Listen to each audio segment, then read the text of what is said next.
And, Lee and Lenny had a little bit of a conflict because Lee had this real drive to communicate.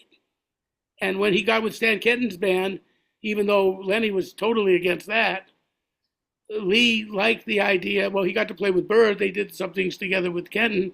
Yeah. But also, he saw that how music could have a communication barrier broken. You could have direct contact with the music and the audience. And I think that, Bill Evans was funny because he managed to be right in the middle of that without ever pandering to anything. Mm-hmm. But his emphasis on the lyricism, I think, and the interplay with the bass player kind of took it to a more, not commercial, but a more accessible level. Mm-hmm. I think that the lack of communication, but the lack of interplay in the rhythm section sometimes made it feel a little bit inaccessible to the public. You want to hear the drummer kicking the rhythm. You want to hear a little more. Yeah. Well, you want to hear a bit more sort of conversation within the scope of the band. And I think Bill was the first guy to really, I guess I don't know if you call it chamber music, but you'd have, where you wouldn't always have the same person being the lead voice. Everybody would take a turn. And then, of course, and within that, there'd be call and response. I love that way of playing. It's my favorite, but it's not something that we're not always in a situation where that would be applicable, I guess. Yeah. I think my opinion is it's great. I think it's really good to be versatile and have an open mind. So if it feels like it's going to go that way, you don't want to put the brakes on. You want to go with it and see where you can take it. And then in another case, if you just feel like doing something like down and dirty or really straight ahead, that's great too. I think I think we all have different facets to our musical personalities, and I think we should be prepared or acknowledge that at different times, different parts of our personalities are going to come out. For example, for me, when I was playing with Oscar Peterson, if I was trying to sort of wear my Lenny Tristano hat, for lack of a better description, it would sound like idiomatically or musically or stylistically, it would sound sort of inappropriate with what he was doing. So my job when I was playing with him was to find that aspect of my personality, but within those parameters, still try and play me, whatever me is. You know what I mean? But in his bag. Right. Right, also, but without fitting into such a, like Oscar's bag of kind of, playing some of the same, still being creative in your own way, exactly. Yeah, avoiding repetition. As a matter of fact, you really succeeded with Oscar. We found this thing on your website, which Jessy will show us. People will see it on the screen. This wonderful letter that I remember that. Yeah, that Oscar wrote about you. You did a tour of Europe with him, and there was he really dug you. I should tell you a funny story. How like when well, were you at York when he was the chancellor? Yes. Okay. I sat with him one night at the student concert. He came for the recital. Yeah. Anyway, in 1994, he had the stroke, I think, prior to that. I joined his band in 94. I'll make this very short, but there was a place called McLean House by Sunnybrook Hospital in Toronto. And when Oscar decided for health reasons to step down from being the chancellor, they had kind of a going away or a celebration type party for him. And because I was on faculty, it was me, Barry Elms, and I think a bass player named Dave Field. So I was there playing. Remember Dave?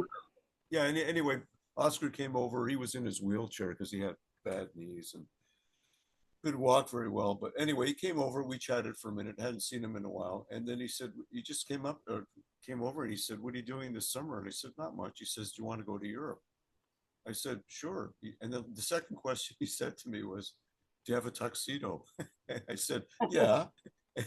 Which I didn't, but I went, "Oh God." He said, "I'll have my secretary call you." And I thought, sure, that's not going to happen. I've seen pictures of you in that tux with him. Yeah, yeah. Anyway, yeah. So she called, and then I joined his band, and then we, played with him for 3 years. But I went to his. He called me. He said, "I want you to come over to the house to do a rehearsal." So I showed up with my amp and guitar, sitting in his kitchen, and he had a stack of CDs, like I don't know, 15 or 16 CDs, and a piece of paper with tune titles on it. I said, "What's this?" He goes, "I says, we don't have to play today.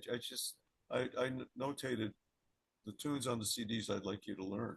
So I went home, listened to all the CDs, and I made myself some cheat sheets and whatnot. And I learned all the arrangements and the tunes such as they were. And, they weren't like super difficult, but there were a lot of tunes to learn, and I memorized them all. And he was intricate as far in the sense of arranging. Oh, He yeah, was, he had an idea. Yeah. yeah. He had a certain way he liked to approach different things. So anyway, at the end of the tour, in the mail, I got this letter, and it was, yeah, it was quite something actually. So In anyway, fact, we'll display the letter, and oh, I'm going to read it. I actually have it all set up here to read oh, okay, off of my phone. Here it is. Dear Lorne, it's from September 17th, 1994. right, Dear Lorne, this is a note that I intended to write much earlier upon our return from our last gig in Marciac. I hope that you and Marion enjoyed your vacation after the tour. Since my return, I have not only been thinking about our concerts together, but also, thanks to the electronic medium, I have been able to relive those performances. I can't help being overwhelmingly impressed, not only by your talents, but also the efforts that you must have put in preceding the concerts in acquainting yourself with the various tunes and arrangements. This is the kind of musical dedication that I admire in a very few players, some of whom have preceded you in the group. As you surely must realize, it takes much more than raw talent to turn out stellar performances, which I feel you did. I have always admired you as a player, but due to these engagements, had a chance to get to know you on a daily basis and gained admiration for you as a person. I feel you have a tremendously long way to go in the jazz field, considering your immeasurable musical talents, and can only hope that you will decide to take the full trip. Should things work out for the both of us in the future, I certainly hope that we can work together on other performances. I know I certainly enjoyed the ones this past summer. Please give all my best wishes to your lovely wife, Marion, whom I feel I also got to know better. Incidentally, I have a copy of the Munich performance, which I feel ranks very, very high, and should you like a copy, I would be happy to strike one for you. Meanwhile, until the next time, congratulations and all of my sincere best wishes to you and Marion. Oscar Peterson. yeah, it's a very, very lovely letter. Actually, I think the recording, I think his wife, his widow, Kelly, recently put out the Munich concert. I hear it's a double CD. Yeah, I don't know if it's a double one, but yeah. Anyway, she put it out in CD and vinyl format. Yeah, Maybe it's not just that concert, but a double CD has been issued. Yeah. Well, she's got a few. Yeah, she's got. Sorry to interrupt. She's got a few recordings that she's planning on putting out from different groups. Whether the one I was in, I think once before, and probably the one with Wolf who joined the band. Well, after. Working with you, I have to agree with everything he said. But one thing I really found also interesting about you, and unusual in a strange way, was that for all your gifts, there's something amazingly normal about you in a good way. In other words, I feel that like I've worked with a lot of very deranged people as well. But I mean, Well, brilliant. there are some people like that out in this world, that's for sure. But yeah. But in other words, you were not ambitious to the point of being conniving or manipulative like some people, and yet you were not unambitious enough to just sit there and indulge in drugs and drinking and all that stuff. Right. Yeah, You've diligently worked at the craft and the art. And continue to, like, on a daily basis, man. Like I consider and I'm sure you have the same idea about this, Bob, is that, we're lifelong students, we can be Yeah, teachers, we're players, and we're students. And it's a mixture of the three. I mean, I can't tell you how many times, like, over the days and months when I'm practicing, or I'll discover something, I'll say, that would be something cool to show some students. And then I'd make a little handout, or I'd write it down. And it's great that we learn things all the time. And then as we learn them, it's just more information we could pass on to other people. yeah. Well, I think It's great. you and I have always shared that kind of thing because having also been teachers, that's the aspect Yeah. of it too. Well, I mean, I consider all these people that I got to play with my teachers, whether it was a formal, even Absolutely. informal situation. Yeah. I mean, and you just can't, you can't turn it off. Like this book you see behind you, I was in the hospital. I was in a coma. Because of my emphysema. Oh, I didn't know that. When was and that? they put this piece in me. I had a tracheostomy because they Wow. couldn't intubate me anymore. So if I take this plastic piece out, I can't talk or play, and I can no longer sing because the operation had affected something where I don't even have an octave range, Okay. which made some jazz critics happy, I think. But You could sound like Dr. John then. I probably can. He had a range of about a tone and a half. Yeah, I think I would be in there, somewhere between Dr. John and Tom Waits. Yeah. Oh man, Mr. Yeah. Gravel Voice. Yeah. That, I think that guy gargled with razor blades or something, man. I don't know that. he may have, but Yeah. I like what he said, that reality was for people who can't face drugs. But the thing was, I was sitting there and I couldn't play my horn for 4 months. I did 2 months in the ICU and 2 months in rehab. And all the time, there was no saxophone there. So I always practiced in my head, as I know we've talked about that too, because Oh yeah. being on the road, trains, planes, airports, you can't just get your horn up, but you can keep a constant flow Mhm. of music going. So I started to think of things on the instrument, little shapes and kind of patterns, and along the lines of Slanimsky's Thesaurus, but a little more useful for jazz. Like the Oliver Nelson patterns. I Right. certainly wasn't the Jerry Coker and Gary Campbell. A lot of people have written patterns books, but somehow I just put everything that came through my head, and I just didn't write it down or anything. But when I got out of the hospital, I did it every day to not go crazy when I was recuperating from this illness. Mhm. So, I was just sitting around in the bed and I would take a tune in 12 keys or, 6 keys or something and do that. What, man? Yeah, this is mission control. Like everything starts here, like the conception, the hearing from one note to the next, one phrase to the next, coming up with alternate changes in your head. You do all that. I do all that. So it's amazing how, like, when you're practicing in your head, it really is, your brain is working as if you're actually doing the playing, right? You're triggering the same parts of your brain as if you're actually playing your horn or me playing my guitar. That's what's Yeah, so and mental practice, man. that and singing, the other thing is to be singing what you're playing. So anyway, to make a long story short, I came back and I would watch baseball, and there's a lot of inertia in baseball, a lot of pitchers duels, nothing's happening. Yeah. I'm sitting there watching the Yankees and or the Mets, and I have a pad of music paper in front of me, and I just start writing the things down I was hearing in the hospital. And one day my friend Isaac Raz came over and he said, "What's this? What are you doing?" I said, "Oh, I'm watching the game and I'm writing these ideas down that I was thinking when I couldn't practice for 4 months. Stuff, I thought it might be useful for my students and also for me to actually practice some of these things. I never really wrote down what I practiced. It was all in my head, but I never really gave myself an idea. It was all, And so he looked at them and he said, "You have over 300 examples here and you haven't repeated one." It turned out to be 400 and something. I continued writing it, and that became this Bob Mover lexicon, which Chuck Scher publishes. And it's But I mean, that's the kind of thing that we play in our heads and we do this. I mean, but, as other people said, what if you had been thinking about what a good agent to get? Or how do you get on a good record company? Yeah, Or, yeah. and I was like, you know what? I wasn't I wasn't thinking. And also a couple times I thought of it, and I got a rejection slip. I said something in I thought was good, and they'd say, "Well, we already have two white saxophone players. Right, We're afraid we can't use you."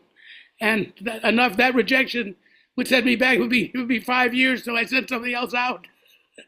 I got a great story about rejection, man. In 1984, I'm sure I told you this before, but I got a very small Canada Council study grant to go down to New York City. And I studied with Lee Konitz. And of course, I didn't study saxophone. I was trying to study melodic development, phrasing, things like that. Lee taught all instruments. I Oh, remember. I know. Yeah. Anyway, so I knew that, and which is why, and playing with you and George really got me into Lenny's music too, in a big way, and with Kirk, of course, too. But anyway, so I got so I was down there, and I thought, I'm going to try and get a gig. So I dropped off an LP I did in 1980, and a very, very anemic looking press kit, which was just a couple of pieces of paper listing some people in Is it. that the one that Oscar produced on Pablo? Or Yeah, that's the one. Yeah, yeah, 1980. Yeah. Anyway, so I went to this place called Zinno in the Village. I remember right by the Yeah, new school.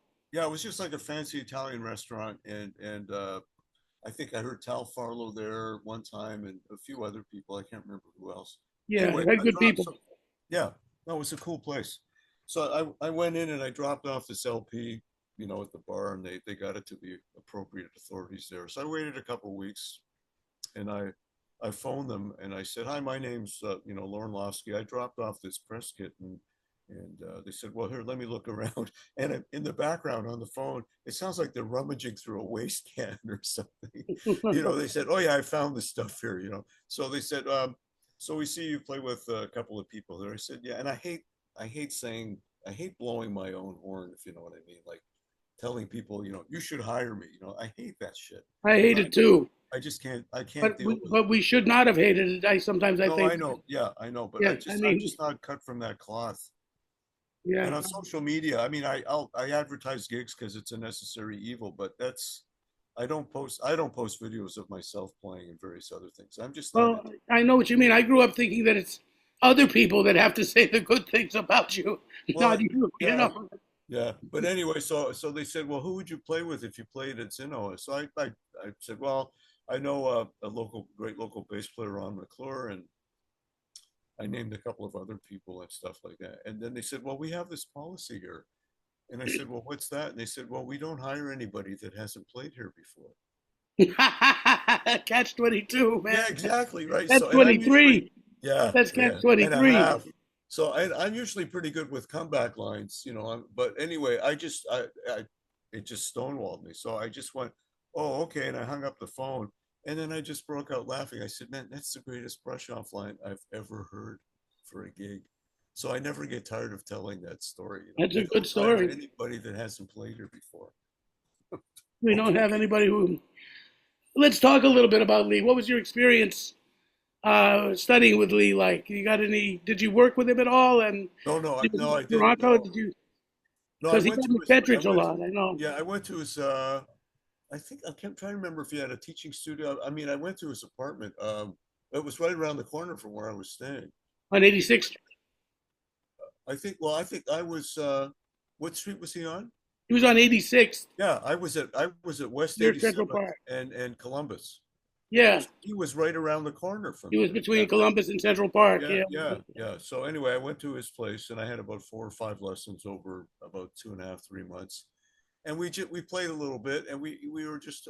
He actually talked about, one of the big things was not thinking about the chord changes. You have to know what they are, but really paying serious attention to the melody and all the different tangents that would open up if you had a really good command of the melody.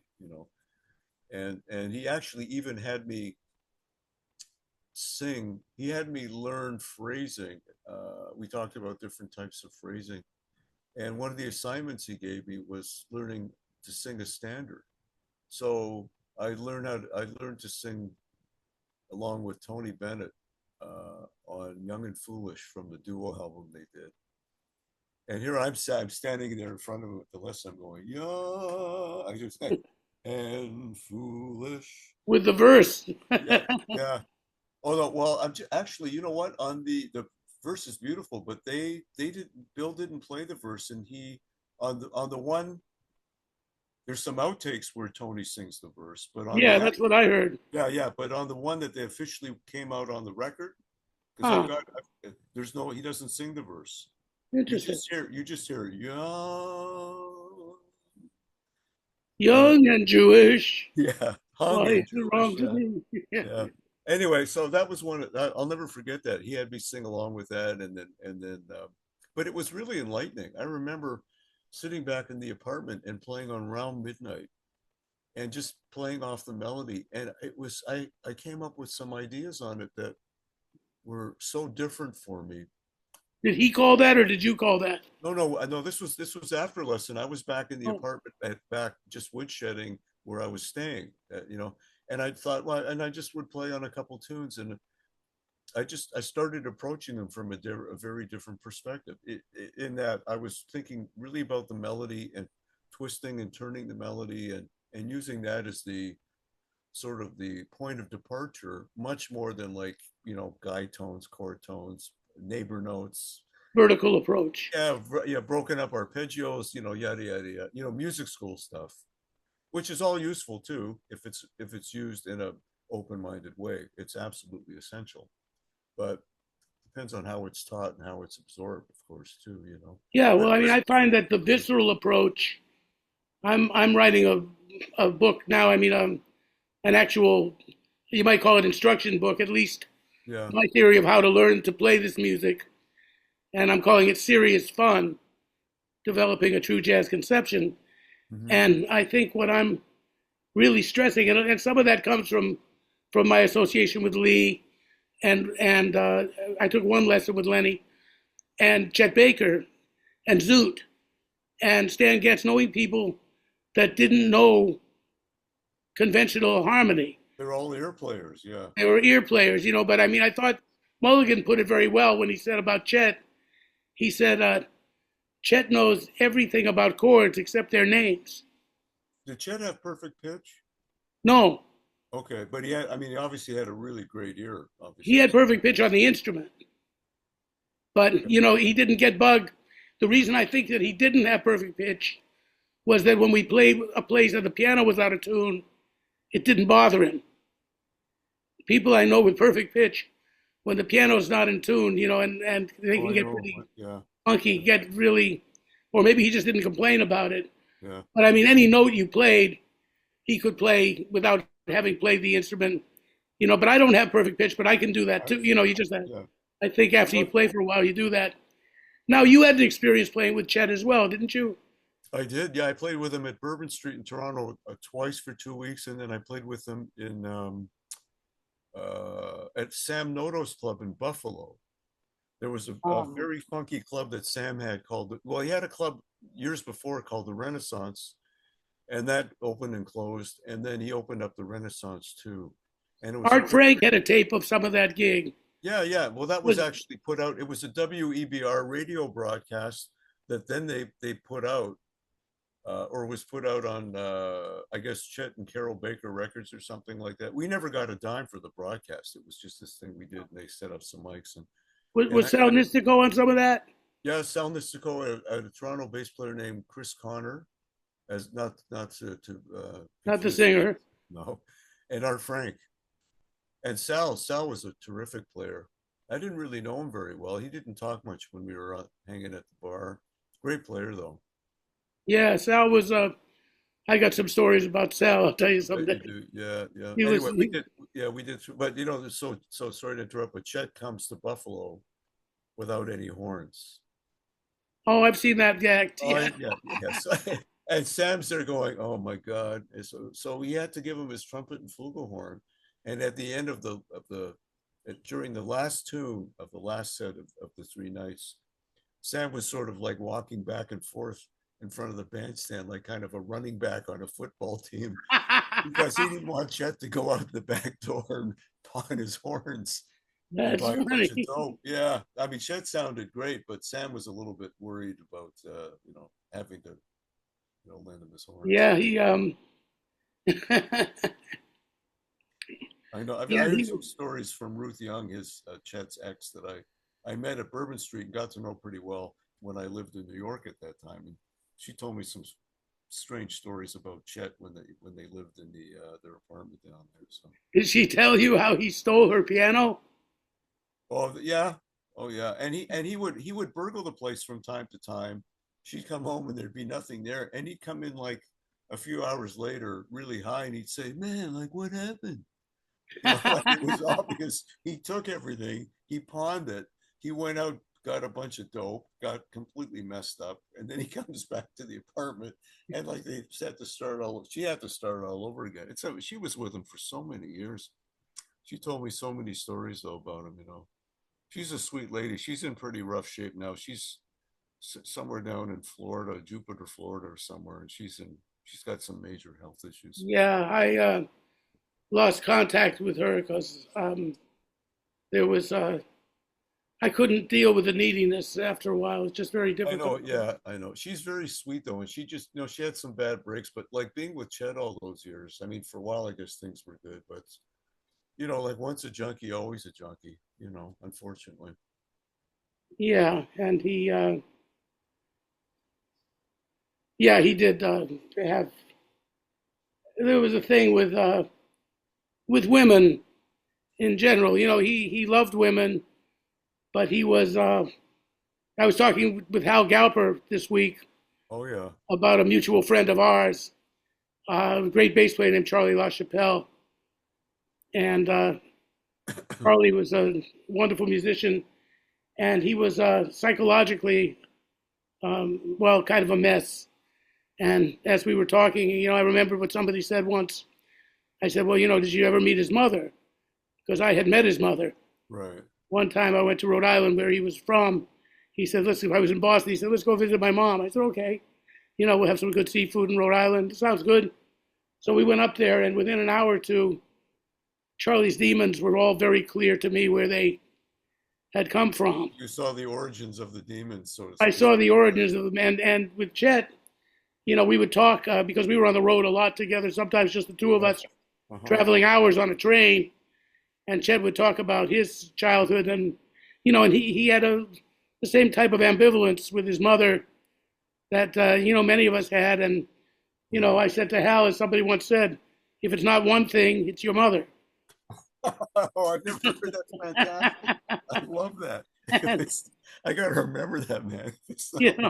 So I think that Oh, that some of that with Chet was like that. That's the very complex area to be in. But you must have seen that movie, Let's Get Lost. I was supposed to be in it. They couldn't find me. Nobody knew I was in Canada. They would Oh, say, "Where's Bob Mover?" Somebody told me, and they were trying to find me. I mean, that shows Chet at his manipulative best. oh man. You know what? I went to see that at the Bloor Cinema, and I'm trying to remember who. I don't know if I went with Kirk. I can't remember, but and Guido Basso of all people was in the theater at the same time. And there's one. Well, I retitled that movie because Chet only did the movie because Bruce Weber, that gay fashion photographer, whatever, he produced the movie. He made a deal with Chet. He said, "I'll keep you high for the entire movie if you do it." That's the only reason Chet did it. That's what I heard. Anyway, I called the movie "Let's Get Lots." Let's As get opposed lots. to, yeah, and lots and lots. But but in the movie though, near the end, Chet, he was doing so much dope. Apparently, he ran out, and he looked like death warmed over. And that Bruce Weber, somebody off camera, said, "We're going to try and get you something," and he was not a happy camper at that point. In the movie, but Yeah, he also knew how um, to manipulate. play that card Oh yeah, of the man. suffering Yeah, more than he was actually suffering, I know. and he could get things from Bruce. I thought it was. Uh, I know that he gave him some money too for it. There was beyond smack. He got some. Oh no, I'm sure he did. Yeah, but I think that the attraction was like, I'll keep you high for the length of the movie. He says, well, that sounds good. That's the impression I got anyway. But Yeah, I think that that there was he tried to make an artistic movie, having Chet ride around with the chicks and the young boxer, and that kind of thing. I know that it was.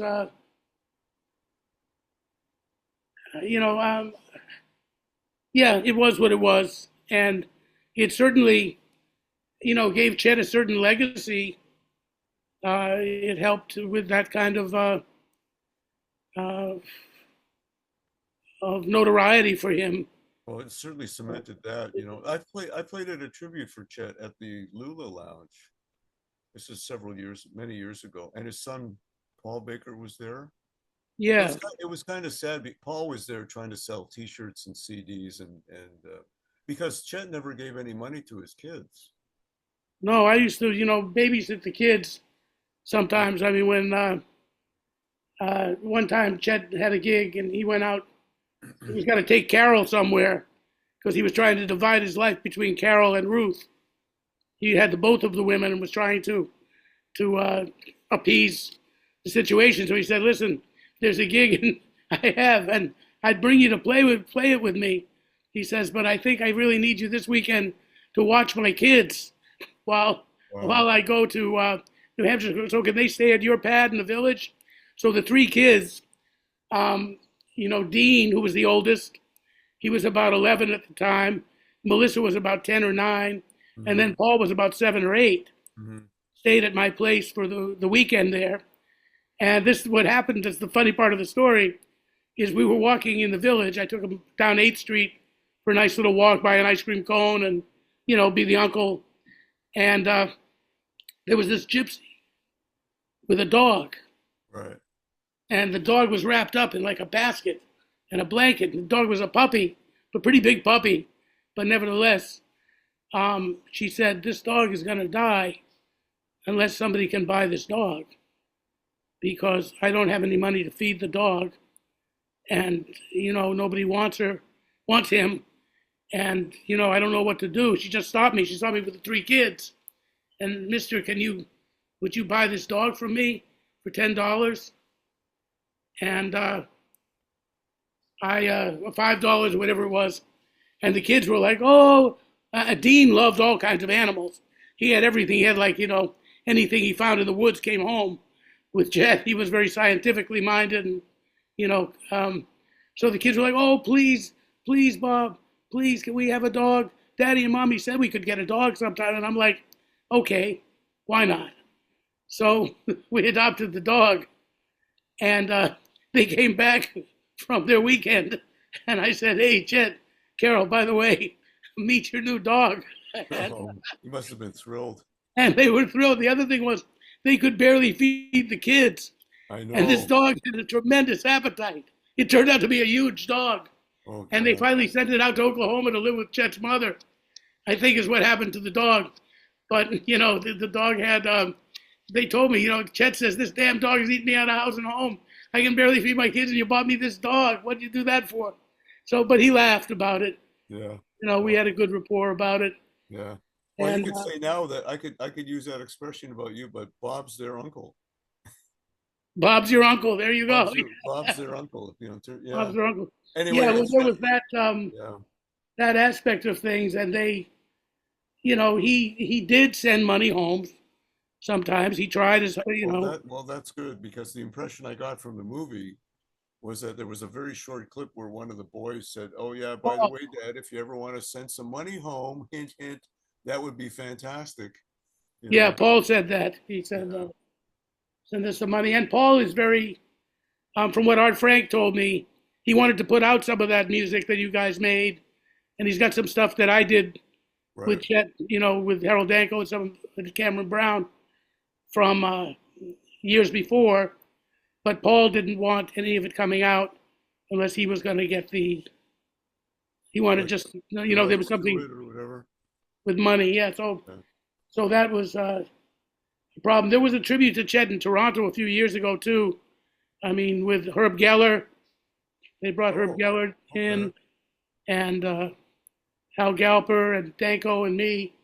We all played. How long ago was that, Bob? Oh, that must have been maybe 17, 18 years ago. Okay, wow. Okay, it's funny, I don't remember that. I wasn't there for some reason. I should have been there.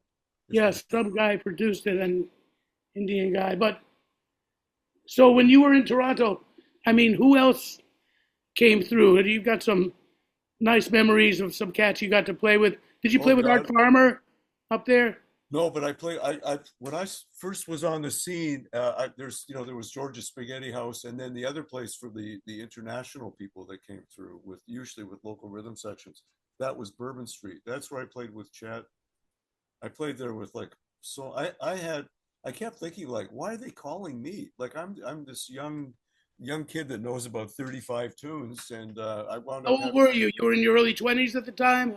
yeah, see, well, see, Oscar did that record for me in 26. So I started playing at the clubs in the late 70s and then into and then on from there into the 80s and whatnot. And Bourbon Street was a real going concern. I played there with Bob Brookmeyer, Pepper Adams, Jimmy McGriff, Groove Holmes, Ruby Braff, Carl Fontana, Phil Wilson, Chet, I said, Scott, I subbed in for Ed Bickert with Scott Hamilton and Warren Vacher, um, and like a pile of other people too. You know, Brookmeyer has always fascinated me. I was around him sometimes, but he had a certain aura about him that I never really approached him. I would watch him from afar. Do you have Right. any memories of working with him and I anything? do. Yeah, as a Any, matter of fact, I remember. Well, one thing I remember, I had this gig in Syracuse, playing with a little small group, and then as a guest with a big band, and that was on a Friday and Saturday night. And Bob Brookmeyer, for some reason, demanded as part of his contract a Sunday rehearsal, not a Monday rehearsal. The gig was like Monday to Saturday. I think with him it was 1 week. Most people I played with there was 2 weeks. Anyway, he demanded a mid-afternoon Sunday rehearsal. I finished this gig in Syracuse. I drove there at about midnight or 12:30, and I bought myself about 3 gallons of coffee and drove home. three And gallons of what? coffee just to keep myself Coffee. awake. And I had to drive back to Toronto overnight, and I got home at, I don't know, 8 or 9 in the morning or whatever it was. I can't remember. And I went to sleep for a few hours and then I went down and had the rehearsal. And he was so um, encouraging. He had absolutely no ego. We did some of the standards that he arranged and then some original tunes, and it was so great to play with him. I have really fond memories of that gig. But the funny thing was, so who comes in? Well, I'm playing there, and I'm this young kid or whatever, just new on the scene as of a few years, and Ed Bickert comes in. I look out into the audience, and Ed Bickert's sitting there with Jim Hall's wife. She came up to do a duo record with Ed. I remember Jane. Yeah, yeah. Anyway, so that's the only time I ever met her. Anyway, so I'm thinking to myself, there's something wrong with this picture. I should be in the audience, and Ed should be up here. And Ed was I already, I think at that point, had done a bit of playing with him, I guess. But anyway, Ed was very gracious, as was Bob Brookmeyer, and it was great. It was very encouraging. I'd say about 99.9% of the people that I played with at Bourbon Street were really encouraging, very gracious, and they very accommodating. Mhm. Because sometimes the people would come in and say, you know, how about, do you know this tune? Let's play this tune in this key. And a lot of people would say, like Carl Fontana was great. He'd say, I give him a list of tunes that I knew. I usually did that with most people, unless they had charts. Chet had some charts and stuff like that, but a lot of people wouldn't come with charts. They would just fake stuff. Right. So and they're all coming from different different subsets of jazz. Like for example, if I played with Ruby Braff, he's going to have a completely different repertoire than Chet. right. You'll end up playing Someday You'll Be Sorry. Or, yeah, One whatever. of Yeah, those tunes. or the world is waiting for the sunrise, or the very thought of you, whatever. And then Carl Fontana, who played standards, but he approached them a completely different way. Also because he played the bone, there's different issues of range. So he called them in different keys too. So it was a great training ground. So my education wasn't being at York University for a year and a half. My education was playing in these clubs with these people that were light years ahead of me. And I was so fortunate in that I caught the tail end of the 6 night a week gig thing. Yeah, me too. Yeah, We were the last ones. that's another thing we have in common too. We've similar experiences in sort of being in the trenches kind of Yeah, thing. to have done that. Great opportunity. So was Ruby nice to you? He was you know what? Believe it or not, he was never cool. Nice to me. Well, he was pretty cool, but I'll tell you, I went to Ottawa with him after that gig. There was this place called the Cock and Lion at the Chateau Laurier in Ottawa. They had a jazz club there, and there was a circuit. Right, and they had 27 kinds of scotch or something like that. Oh, probably that. They were famous for their single malts. Anyway. Yeah. So anyway, so I'm on the gig with Ruby, and I'm driving out with him, and he had emphysema, and he smoked. He liked to smoke dope and do various other things, but anyway, he was so.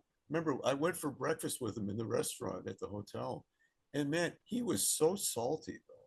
When he wanted to be really salty, he could just. It's unbelievable. I almost had a fist fight with him one night. I can believe Jim and it. Andy's. I can believe it. You know, like he could be really, really salty and really mean and really just not a very nice person. And then other times he could be really sweet. I'm just, I'm wondering now. I mean, I've got no reason to say this, but I'm wondering if he was actually bipolar. I often wondered that about him too. Because he could. I played with some people other people that shall remain nameless that to me, they would turn on a dime. And I've often thought, wow, what triggered that? Yeah, well, I mean, they were your best friend, but I mean, I worked with Mingus, and that was one case of that. Yeah. One night, Mingus told me, "Man, you sounded so beautiful tonight." I was like 21 years old. Right. He was like, "You sounded so beautiful tonight, man. I wish I could pay you more." Isn't that now? Absolutely nothing transpired. The next night I went in. And oh yeah, he'd had a headache. And I said, "Oh, Charles, hey, how you doing? How's your headache?" He said, "I don't got no time for children." I was like, okay, sorry. I mean, it was, but I know Ruby had that kind of thing, that he very moody. Very moody, and I should have called him Moody Braff. Moody Braff, yes. I called him Ruby Brash. Yeah, well, he certainly could be. Yeah, I mean, he was a terrific player, though. I mean, he knew 1,000, like he knew millions of tunes. Did you ever notice sometimes that the most lyrical players are the most nasty guys? Yeah, why is that? Sometimes. I don't know, but the guys that play actually what you might call pretty Getz could be a beautiful person too, and I do a good side of Stan, so I don't want to put him down. But I've also seen Stan behave in a fashion that was not admirable. Jake Hanna came up with that line. He's a swell bunch of guys. I think it was Zoot.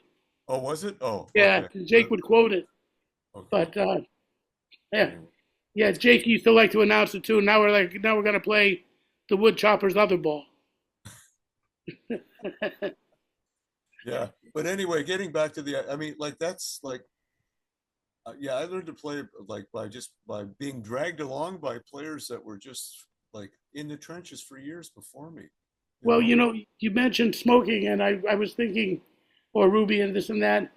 A lot of people don't know Ed Bickert, so let's cover Ed for a minute. Oh yeah. I think your mentor, as far as I know, absolutely, in trying to figure out your roots and how you learned outside of the bandstand. I know that Ed, I mentioned smoking because Ed, I don't know if he died directly because of his smoking, but I remember I played one gig with Ed, and maybe no more cigarettes were ever smoked on a duo gig. I bet. Ed and I that night. Yeah. That must have been fun. I would have loved to have heard that. It was the only time I ever played with him. Do you remember where it was in town? It was a trio. There was a bass player. Okay. Can't remember who. He was working at some little club. It wasn't Quigley's or something like that on a Sunday. It could have been. and I might have come in and played the last set with him, and we had a wonderful rapport. We really, Oh, I'm sure you did. Yeah. but it was the only time actually that I ever. Shortly after that, he had his accident where he had fallen down on some ice, Yeah. Yeah. and he didn't play. I guess he broke his wrist, He broke his left wrist, I think, and his right elbow. and he didn't play after that, did he? Oh, it took him a long time to sort of, because he had screws. He had screws in his wrist and I guess pins in his elbow or something. And he had such an incredible dry sense of humor. Apparently, after the fall, his wife took him to Scarborough Hospital, very close to where they lived. And the doctor said to him, well, after like checking his injuries and stuff, they said, oh, but by the way, what do you do? And Ed said, well, I used to be a jazz guitar player. Oh. Yeah. Anyway, he came back and he sounded like Ed, man. Like there's a testament to someone. I did a little tour of Spain, a very short tour with Neil Swainson, Fabio. You remember Fabio? He got us the tour. Jerry Fuller was on drums. Fabio Miano. Yeah, I know, because I know you logged some hours with him too. Anyway, so I remember. So I'm sitting at Jerry and I went out the day before. And anyway, we're hanging out at the bar, and Ed walks into the bar at the hotel we're at, and I said, "Hey, how you doing? How you feeling?" Because obviously, jet lag and all that. He says, "Well," he was always like, he always sort of weighed his words. He came in and kind of goes, "Well, I don't have a guitar," and we said, "Well, what happened?" He said, "Well, it didn't make it on the plane for some reason," and we thought, "Oh shit." So the next day is our first gig in we were in this beautiful little city called, I'm sure you played there, Alicante. Alicante. Yeah. It's like the Boston of Spain, all students. Oh, is that right? Okay. Oh, no. I'm sorry. I'm thinking Salamanca. Oh. Alicante is where Fabio lives. That's right. Yeah. Anyway. The beach is there. Yeah, that's right. Yeah. Yeah. Okay. I had it confused. Yeah. Yeah. Anyway, so Neil and I went with Fabio and we drove all around Alicante trying to find Ed a guitar because he didn't have one for the gig. So for the first gig, he didn't have a guitar. So we found 5 or 6 different guitars. They were all crap. I said, he can't, there's no way. We finally found this thing that was sort of playable, and anyway, we went back to him. We said, this is what we found. I said, if you want, you can use my guitar. It's in good operating order. And he said, no, I'll play that guitar. So, and I always tell my students this thing because sometimes people say, I just bought this new $3,000 guitar. And I say, funny, it doesn't sound like a $3,000 guitar, when you play it. So anyway, we had our eyes shut when we played because we didn't read charts or anything. And guess who he sounded like on that shitbox guitar? He sounded just like Ed Bickert. Yeah. I never get tired of telling that story. You don't need a high-end guitar. You need a guitar. You need an instrument, whatever it is, whatever the instrument. It's got to be in decent operating shape, of course. Well, as my friend Tim Price used to say, it's not the arrow, it's the Indian. It's the Indian, not the arrow. Or it's not the plane, it's the pilot. Yeah. There's a story. We had a bass player too with Chet, young bass player, good bass player. We were both in our 20s. And he had this plywood bass, and it was a real cheap bass. He was trying to save up his money so he could get a decent instrument. But up to then, he didn't have it. And he was always bitching about that bass. He said, oh, man, if that bass, it just holds me back. I can't get what I want on it. He said, I'm suffering through it. I just need $1,000 more. I can get a good bass and this and that. Well, George Mraz came by. Let me guess, and he played it? Totally drunk with Walter Norris one night. And he sounded just like George Mraz. Sounded just like George Mraz. and that's it, man. The bass player never again said a word about his bass not working. That was so. There's that that's that kind of thing. And people say Charlie Parker could play anybody's instrument. It was he would do it, and I say they say he didn't even have a saxophone, yet he'd come and play great. I say, man, the mouthpiece. He'd pawn the horn. He didn't pawn his mouthpiece. Okay. So with the right mouthpiece, yeah, you can play anybody's. Plus his conception. I mean, God. Yeah, and I'm sure he could have played anybody's horn, but that. So how did you meet Ed? Ed was I thought of Toronto. Let me give a little preface to this, as sort of a guitar town. In some ways, there's very much so. Yeah. you know, because I mean, were a number of cats that really played well. There was Ed, and there was you, Lorne, and there was Well, Reggie Slager and yeah, Ted Quinlan, who yeah, had come from the West Coast, but he really settled in Toronto. yeah, that's A right. guy Yeah, like Roy Patterson was there too. yeah, yeah. I may be leaving some cats out. Michael Well, Ocapinte, yeah, yeah. Ocapinte David later. David Occhipinti. David Ocapinte, yes. Yeah, yeah, and Joey Goldstein's quite a good jazz player. I've known Joey Joey Goldstein could forever. play, Yeah, yeah. yeah, and but before all of us were on the scene, there was Lenny Bro Ah, yes. and there was Sonny Granich, right? And so the three. It's interesting. Those three guys sound completely different from one another, and yet they all settled in Toronto for a long time. You know, and I met Ed. There was this club in Toronto when I was about 16. Yeah, it was 19. Yeah, it was 1970. I approached Ed Bickert at this jazz club called. It was a vegetarian restaurant um, called Meat and Potatoes. That was the joke. It was a vegetarian restaurant, and Ted Moses would play there, and Sonny would play there, and various other people, and Lenny would play there if he wasn't too high. I went.